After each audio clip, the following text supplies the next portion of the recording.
Il y a plein de bonnes façons de s'y prendre pour faire baisser le prix demandé par le vendeur. Il y en a aussi des mauvaises. Une des mauvaises façons pour négocier qu'on voit de temps en temps est de faire une offre extrêmement basse par rapport au prix demandé. C'est souvent le genre de personnes qui magasinent des maisons de moyenne gamme sans courtier et qui veulent ensuite offrir 100 000 de moins que le prix affiché. Pour votre info, c'est extrêmement rare que ça fonctionne. Pourquoi? Bien, c'est assez simple à comprendre. Au départ, un vendeur affiche un prix qu'il pense juste.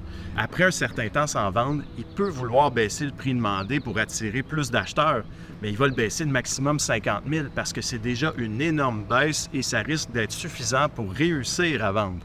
Une des rares choses qui pourrait motiver un vendeur à accepter une offre très basse serait une offre sans condition, payée cash. On voit ça rarement malgré tout.